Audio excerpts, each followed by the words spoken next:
안녕하세요. 서머피셔 사이언티픽의 박근준입니다. 오늘은 코로나19 특집으로 아이언 트렌트 차세대 시퀀서 등을 사용해서 코로나19 바이러스의 유전 정보를 분석해서 우리가 알아낸 사실들 중심으로 세미나를 진행하겠습니다.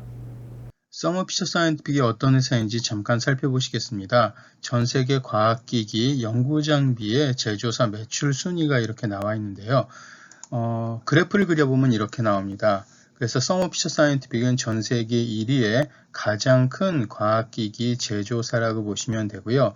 매출 순위로 따졌을 때 2위, 3위, 4위를 합친 것보다 조금 더 큽니다. 생명과학에서의 중요한 과학 장비의 하나는 DNA 유전 정보를 분석하는 시퀀서가 될 수 있고요. 따라서 DNA 분석과 관련된 과학수사 같은 그런 내용의 방송에서는 이렇게 저희 서머피셔의 장비들이 뒤에 나오기도 합니다. 지금 보이시는 것은 이제 생거 시퀀서 3500 시리즈라는 DNA 시퀀서 유전자 분석 장비입니다. 오늘은 코로나19 특집입니다. 코비드-19 글로벌 감염 사태는 2월 초 기준으로 해서 이미 1억 600만 명 이상의 감염자와 230만 명 이상의 사망자가 나왔고요. 우리가 역사적으로 살펴봤을 때 1968년 홍콩 독감의 100만 명 사망자, 그리고 1957년 아시아 독감의 200만 명 사망자를 이미 넘어섰습니다. 매일 이렇게 숫자로만 우리가 보고 있다 보니까요. 이 숫자에 점점 무감각해지고 있는데 사실은 이게 굉장히 심각하다는 것을 특히 미국에서 굉장히 심각한 상황이라는 것을 미국 사망자 수로 한번 살펴볼 수 있습니다. 코비드-19의 미국 사망자 수의 심각성을 한번 도표로 그래프로 그려봤습니다. 이렇게 보시면은 제2차 세계대전 5년 동안에 미군 전체 사망자 수 40만 명을 훨씬 넘었습니다. 그래서 코비드-19는 이미 2월 초 현재 46만 명을 훨씬 넘었고요. 아마도 1918년 스페인 독감 때의 미국인 사망자 수를 결국에는 넘게 되지 않을까 걱정이 되고 있습니다. 서머피셔에서도 코비드-19 검사 키트가 나왔고요. 작년 3월 미국 FDA에서 긴급 승인을 받은 최초의 키트 중에 하나입니다. 그래서 그 키트를 사용해서 실제로는 이렇게 킹피셔 플렉스 퓨리피케이션 시스템 같은 장비를 써서 샘플을 준비하고요. 그 다음에 오른쪽 아래 나오는 것처럼 리얼타임 PCR 장비를 써서 분석을 하게 됩니다. 서머피셔의 키트 같은 경우에는 오른쪽에 써진 것처럼 코로나19 바이러스의 3개의 유전자 영역을 동시에 검출할 수 있게끔 디자인되어 있습니다. 우리가 이렇게 코로나19 검사 키트 이야기를 하는 것은 역학조사라든가 추적조사에서 굉장히 중요한 도구가 되기 때문입니다. 근데 이런 역학조사에서 우리가 역사적으로 가장 유명한 그림이라고 할 수 있는 것을 하나 보여드리겠습니다. 1854년 런던 브로드 스트리트에서 콜레라가 유행했을 때의 양상을 그때의 의사인 존 스노우가 지도에서 사망자 수를 한번 이렇게 표시를 해봤습니다. 여기 보시면은 까만 네모들이 보이는데요.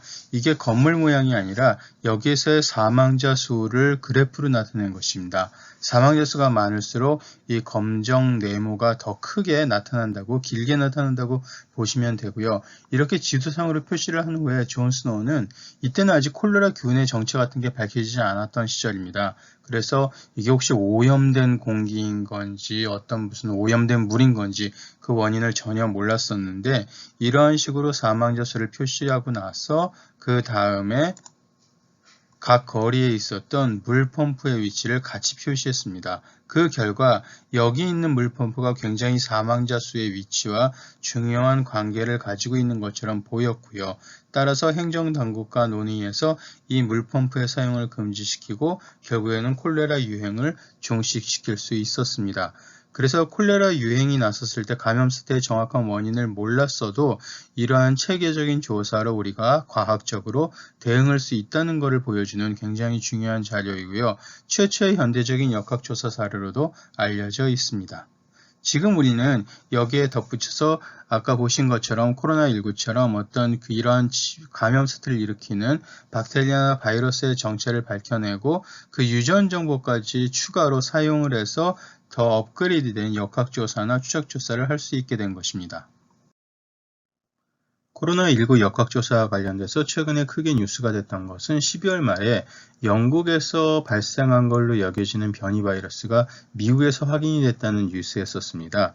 그래서 이 바이러스의 경우에는 S유전자라는 곳에 변이가 생기게 되는 거고, S유전자를 타겟으로 한 검사 키트는 그 변이 때문에 PCR 증폭이 일어나지 못하면서 환자를 놓치게 될 가능성도 있는 거였습니다. 그런 거를 우려하고 있는데, 서머피셜 코로나 검사 키트는 S유전자를 포함해서 3개의 타깃을 동시에 증폭하는 방식으로 되어 있었고요.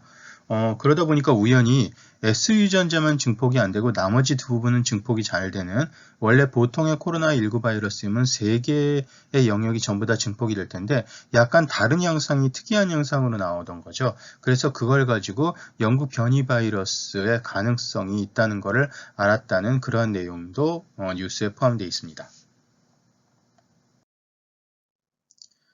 그래서 이렇게 계속 진화되고 있는 코로나19 변이 바이러스가 영국이나 남아프리카, 브라질 등지에서 발생해서 전 세계로 퍼지고 있는 상황이 계속 뉴스로 나오고 있고요.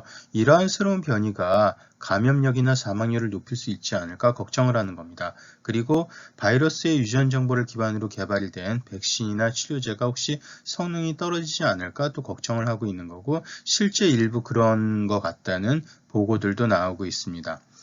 그런데 이렇게 됐을 때 리얼타임 PCR라는 것은 그 코로나19 바이러스가 있는지 없는지를 보는 게 목적이기 때문에 이러한 변이 바이러스를 구분할 수 있는 것은 아닙니다. 그래서 근본적인 대책은 아니고, 여기에 대해서는 우리가 시퀀싱이라는 방법으로 그 바이러스의 유전 정보 서열을 전부 다 읽어내는 DNA를 읽는 방법이 필요합니다.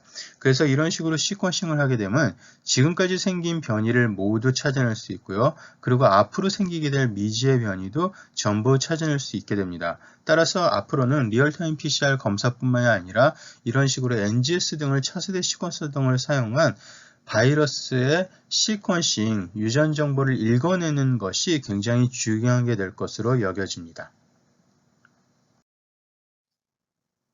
서머피치에서는 그래서 코로나19 바이러스의 유전 정보 서열을 쭉 읽어낼 수 있는 NGS 패널이라는 제품도 이런 식으로 나와서 전 세계에서 사용이 되고 있습니다. 그래서 바이러스를 더 이상 배양한 다음에 시퀀싱을 할 필요 없이 그냥 직접 사람에게서 나온 샘플을 가지고 NGS 차세대 시퀀서에서 시퀀싱을 해서 그 코로나19 바이러스의 전체 유전 정보를 읽어낼 수 있습니다. 그래서 이런 거를 할 때는 차세대 시퀀서라는 장비들이 사용되게 되고요. 오른쪽 아래에 나오는 것처럼 아까 리얼타임 PCR보다는 조금 더 큰 장비들이 사용됩니다.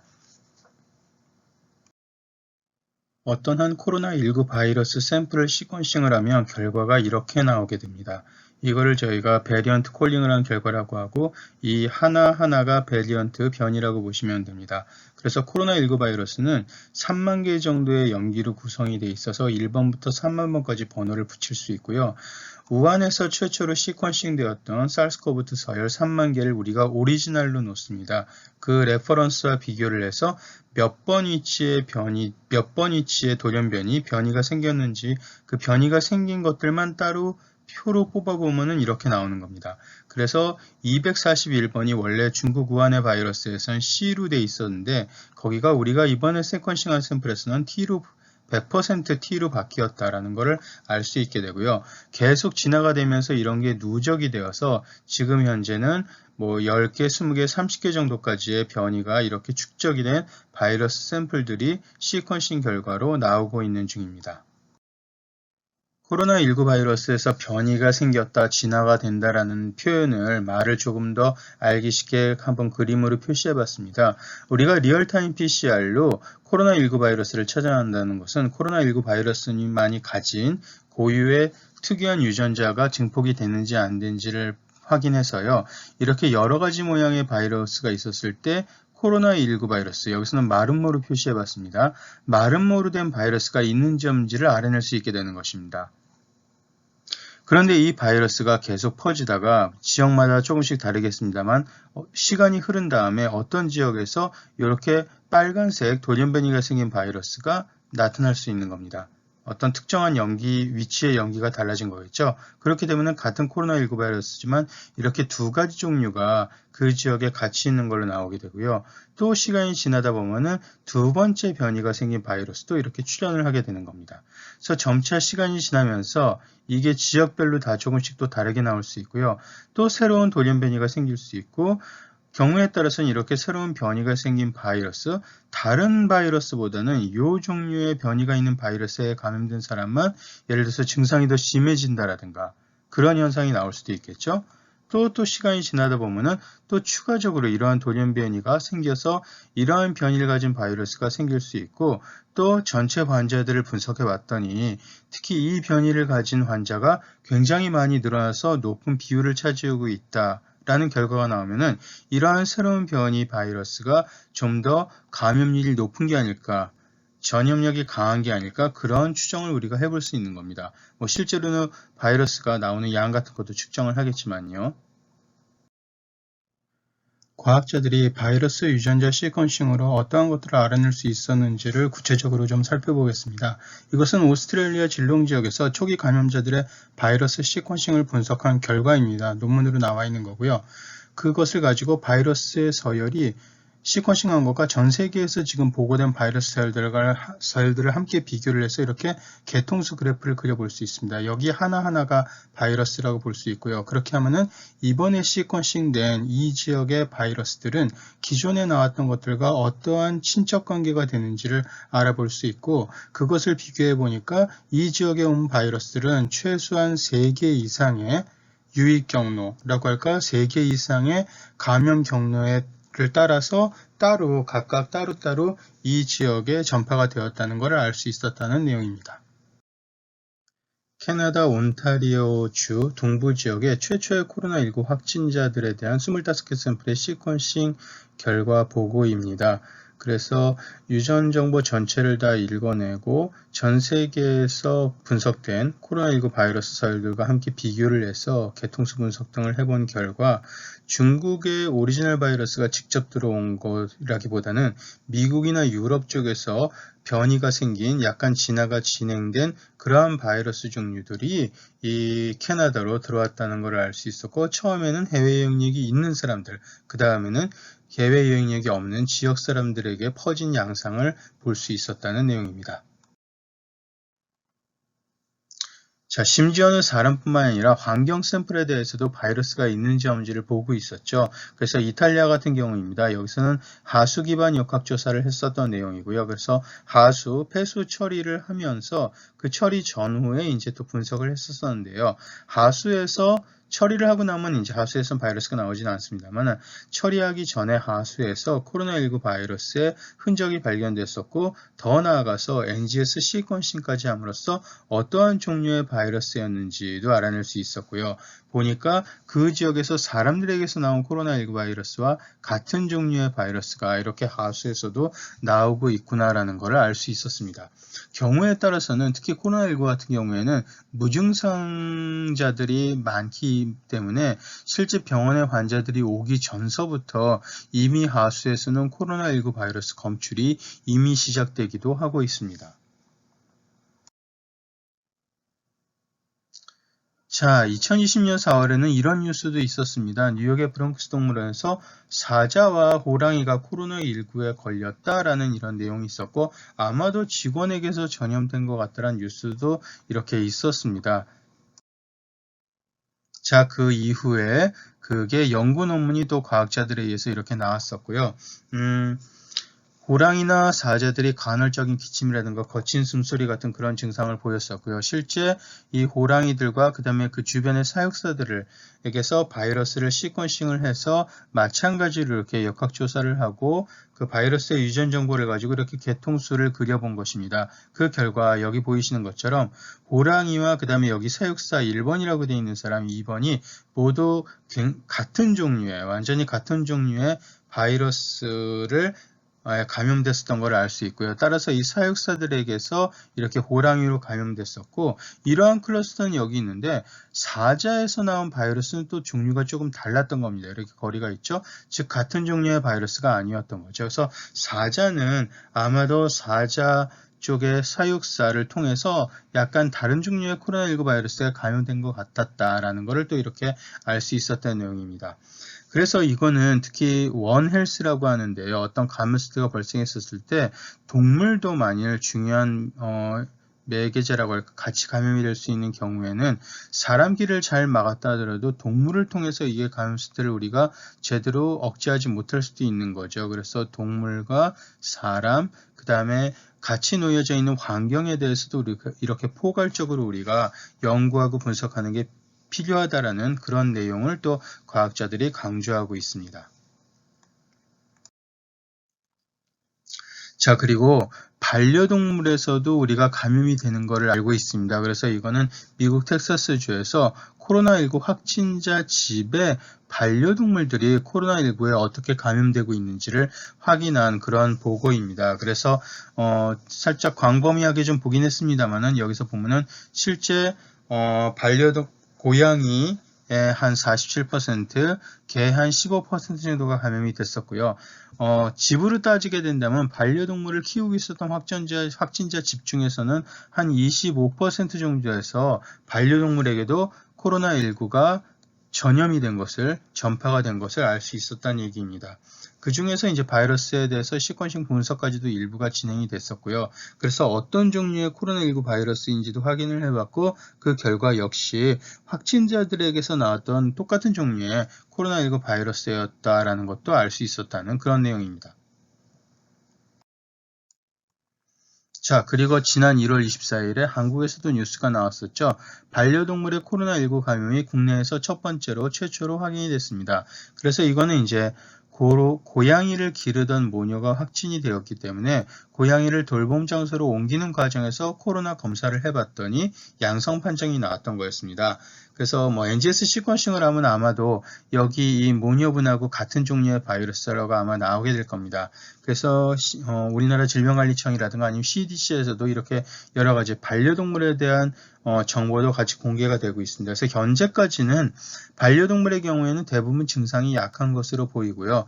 또 반려동물이 사람에게 옮기는 것까지는 않습니다. 사람에게서 반려동물로 옮겨지는 것은 많이 보고가 되고 있고요. 따라서 어쨌거나 이 코로나19에 대해서는 반려동물들도 같이 조심을 하고 서로 물리적으로 거리를 두는 게 중요할 수 있다는 것을 우리가 알고 있어야 되겠습니다. 자, 이것은 워싱턴주에서 남부 지역으로 코로나19가 전파가 되고 나서 진화가 된 양상을 또 보여준 광범위한 연구 결과가 이렇게 논문으로 나온 겁니다.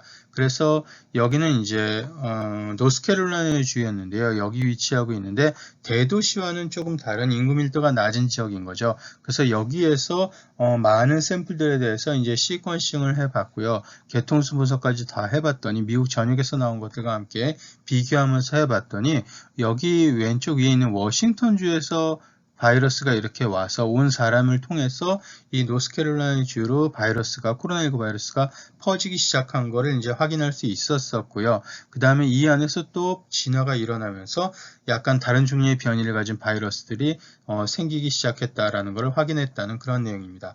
근데 여기에서 얘기하고 있는 거는 아무래도 유증상자를 중심으로 해가지고 우리가 분석을 하고 역학조사를 하고 실제 시퀀싱까지도 하게 된 거였는데 아무래도 무증상자를 통해서 퍼지는 경우도 많이 있기 때문에 향후에는 이렇게 무작위로 코호트 시퀀싱 같은 거를 해야 즉 증상자, 무증상자 전부 포함해가지고 더 많은 시퀀싱을 해서 더 많은 바이러스 유전 정보가 얻어져야지 이제 좀 더 객관적인 데이터가 확보될 수 있겠다라는 얘기를 하고 있습니다.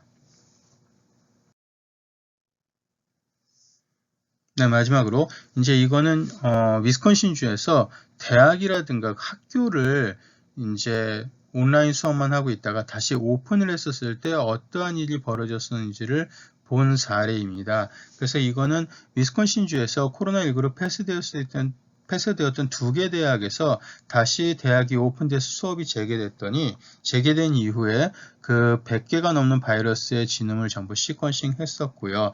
여기에서 보시면은 이렇게 대학이 오픈되면서 확진자 수가 더 급격하게 늘어난 걸 볼 수 있었고, 당연히 가정 확진자 수 비율이 늘어난 것은 여기 10대와 20대이긴 합니다만은 그 외의 나이대 사람들에서도 이렇게 일부 확진자가 증가한 것을 볼 수 있습니다. 그래서 급속한 확산은 대학 중심의 젊은 층이긴 했었습니다만 거기로 한정되지는 않았고, 역시 주변 지역의 노인들, 특히 여기 보시면 개통수 분석을 해봤더니 전문 요양시설에 있는 그 밖으로 나올 일이 없는 그런 환자들에게까지 직원과 환자 모두에게 이렇게 같은 종류의 바이러스가 감염이 확산된 것을 확인할 수 있었다는 그런 내용입니다.